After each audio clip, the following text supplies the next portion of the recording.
Hey, FlimsyLunchTray here, and welcome to World of Warships, where today I'm featuring a battle back in the fall I had in 2023 with the Tier 8 American Battleship Premium, Massachusetts.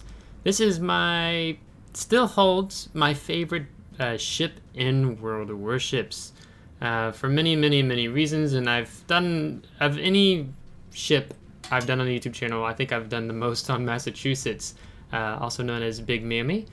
She was a historically accurate battleship. She did exist. I think she was built in... Oh, I forget the name of it now. It's on the tip of my tongue. But anyhow, she's built on the East Coast, where she went, and her first operation was Operation Torch, and taken on the stationary Jean Bar that was still under construction, and it was a pretty successful first battle for her. But here in World of Warships, she's an absolute monster, especially if you like brawling. If you're a skilled battleship brawler player, then Massachusetts is the perfect battleship for you, minus of course not having any torpedoes or hydroacoustic search, so you do have to play wisely. Now in this battle, we do have Halsey as our legendary commander, or unique commander, however you want to phrase it. And we're going to have a fun time here in this ranked match. So our team is split.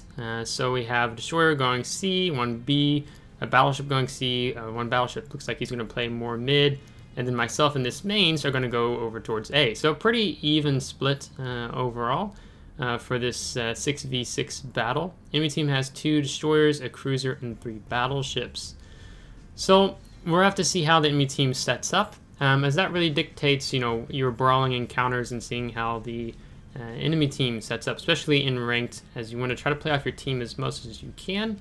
As the battle progresses, where they were talking about positioning, map awareness, and just situational awareness. As we can already see right off the bat that there has a destroyer that looks like he's smoked in on the top of Bravo, or he's just about to if he hasn't already, while our destroyer is taking C. And we get spotted here, so it tells me that that destroyer is probably peeked out of the smoke a little bit, so we're going to go behind the island. The mains, however, is put himself in a bit of a vulnerable situation. So he has the island to his back. He can't, he can only turn in and he can't turn out. So starting off, for you cruiser players, if you find yourself on this map, I would recommend taking the island here, or even the island over in C5. Just kind of looping out from the spawn so you don't get stuck out in a situation like this. If a destroyer pushes in, you don't lose potentially half your hit points or get dove struck. So we've seen the Baltimore, we've seen the North Carolina so far, checking to see what other ships still yet to be spotted. Looks like the enemy team is not going to contest C. It looks like they're looking to do an A-B push. Then we see the other North Carolina. So we are detected, so we're actually going to go ahead and turn out here. And then I think I decided actually not to, because there's a destroyer from the looks of things on A. So the other destroyer is up here, so that gives us a lot of information. So even though we haven't seen the destroyers, we know where they're at. We get a decent salvo there, starting off on the North Carolina. One of the things that North Carolina does better in terms of the Massachusetts is that she has much more accurate sigma and dispersion compared to Massachusetts. Massachusetts isn't meant to be in these long-range engagements. Let's say like her guns really start behaving, let's say 12 kilometers and under, okay? You go beyond that, it's just going to be quite suffering. So we saw the Benson, so we go ahead and try to put the island between us and Benson, so we don't have to worry about him. And I'm going to go ahead and make a move here and turn out. Because the majority of enemy team is here, and now we see the kid, we're going to have to turn out and away. Now the funny thing is, we're playing a battleship, but look at the top right corner, and we almost have 41,000 spotting damage, not 42,000. So apparently we're doing a lot of spotting for our team, right? We're pretty much the closest to everything, since most enemy team is over here on this flank, as our team moves over from C, and then the mains kiting, as he should in this situation. But we're going to slow down, and we are going to engage with our secondaries, as that's what we really want. We want North Carolina to wander in.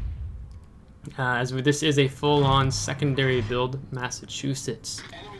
So besides having rather poor accuracy with her main battery guns, these 406s, She makes up for it in terms of her secondary DPM output, having a 40-second cooldown, the improved repair party, and then having a pretty tough armor. So I disagree with the WoW's wiki article. It says it's pretty vulnerable broadside, easy to get citadeled.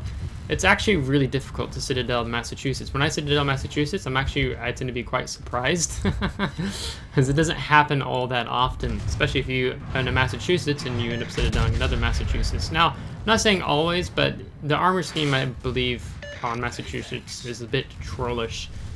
So you can tank a good bit of damage, as well as having that improved repair party for that 40-second cooldown. Makes you very difficult to dislodge. So basically, in this position, what we're doing here is we're trying to keep the battleships at arm's length, but within secondary range, as we just lost the mains as well. But we want to be able to continue giving a little bit more distance, and we can utilize, of course, our repair party when needed to, which we haven't had to just quite yet. Now, it looks like this North Carolina is getting tired of the secondary barrage he's taking. He's been showing broadside to our team over in Bravo. So we're going to pop fighter here, see if we can't see anything, and that's when we pick up the combat scout, which is rather funny. I don't know if I've actually done that ever before in a battleship, maybe once, but I can't recall. So to me, it's quite funny. We're going to sneak a shot in here on the Bismarck. Now the Bismarck wants to realistically get within brawling range with me. That's where he's going to be doing much greater damage output, but he's kind of responding to one of our battleships kind of going out between the breach of the islands and Bravo, so maybe a little too soon, don't know, but he's got a lot of health for the meantime. So now that the enemy team, they don't have map control, and us being down here means that we can possibly find opportunities to get some broadside salvos in, despite having poorer accuracy. Our secondaries in the meantime are able to focus on the Bismarck and lobbing them over the island, so that's great. So we're really trying to play around the secondary range here with Massachusetts. Enemy team keeps putting islands between us and them, so we're not like suffering here. Now we're still being mindful of Benson. We're kind of sailing around a little bit like a drunk sailor. We don't want to necessarily sail in straight lines because we're trying to figure where he's out, and so we do see him. I think he started opening up his main battery guns on the Richelieu there. So we're going to push back in and we're going to apply pressure. We have the lead now just barely, despite losing 2 ships to their 1. But we're hoping maybe we can pick up the North Carolina here, and we're going to have to deal with this Baltimore, which he hasn't been contributing necessarily a whole lot per se, at least from what I can tell and what I can see. So we're going to put some pressure on the cap now. So we want to try to relieve pressure off of our team over in Bravo. So our Bismarck's pretty low. You can see he's melting there a bit, being out there. The North Carolina, that one we were focusing, got his repair party off. Now, with Massachusetts, South Dakota class battleship, she has a pretty decent rudder shift time. It's not terribly abysmal, and she's not a very long battleship either. So she feels quite comfortable to play, as our Bismarck finally takes down that low health North Carolina, who then in turn takes out the Bismarck. So we still have the points lead, but just enough.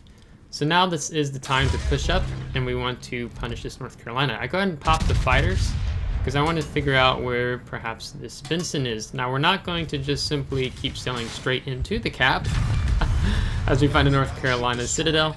We're going to turn out here away, rather than sailing into any possible torpedoes that would be coming from the Benson. Now, the Baltimore has focused on trying to get more around here. I think he's trying to dislodge us here and coming further around the backside of the cap. But, I mean, you're not really going to be able to dislodge a battleship, something compared with Massachusetts to the Baltimore, despite him having nice guns, which can do a good amount of damage to us. So we get the high caliber, and we're going to just turn out here. You can see the Benson's in the smoke. He's firing on us. And so now we get this next salvo reloaded, we should be able to take out the Baltimore. Now we're going to leave the cap because we want to continue to keep eyes on Baltimore. We don't want to allow him to go dark in behind the island. And that's when the Benson decides to show himself. So we immediately switch to Benson because I'm pretty sure our main battery will be able to finish off the Baltimore. And we get the double strike in close quarters expert and picking off the Benson. Meaning we actually have Halsey here. So with the double strike achievement on Halsey, you get a reduction in your concealment. So we're a 13-kilometer full-on secondary build, Massachusetts. So rather funny because we do not take concealment expert on our commander. Rather we build into the secondary brawling because most time you're going to be likely spotted if you're playing Massachusetts right. Otherwise, if you want to play more for like main battery guns, you want to be taking North Carolina, or you want to be taking the other counterpart to Massachusetts, the Alabama, but that's a premium ship as well. You can still buy. Massachusetts is not available for sale. Mostly you can get her via the Massachusetts B during the Black Friday sales. And also you can get Massachusetts from the SATA containers as well. So this video will be going up in February, so we have to be waiting a while for SATA containers to come back. So 65,000 spotting damage now, which is quite a lot. Salvo spreads out a bit there. We get 4 of the 9, 4 or 6s into the Bismarck. Bismarck's pretty hard to Citadel. With that turret back armor scheme, as the Richelieu takes him out with his main battery guns. So I just always enjoy pretty much a lot of my games with Massachusetts.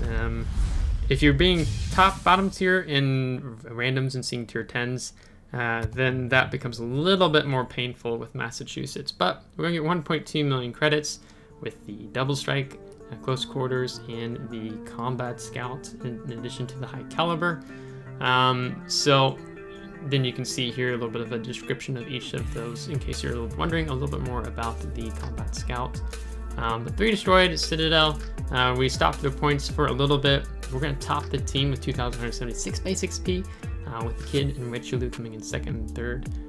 As the enemy Kid, I don't think we ever saw. No, we did see him. But he did pretty well on the enemy team. And here we took 54,000 damage. Could have still taken more damage, but all is well. And then here is what it looks like with premium account and taking out the Massachusetts. So that being said, I hope you liked today's video. Massachusetts is just a really fun brawling battleship here in World of Warships. So hopefully you get it from a SATA container, or you able to pick up her counterpart Massachusetts B during like a Black Friday sale. The ship is not available for direct sale, but it is a fun time here, especially playing it in ranked at tier 8. I really like doing when there's no subs or CBs. So if you liked today's video, give a thumbs up. If you didn't, give a thumbs down. Subscribe if you do want to see more. If you're subscribed, thanks so much. I appreciate it. And thank you to those of you who support me on Patreon. Until next time, take care.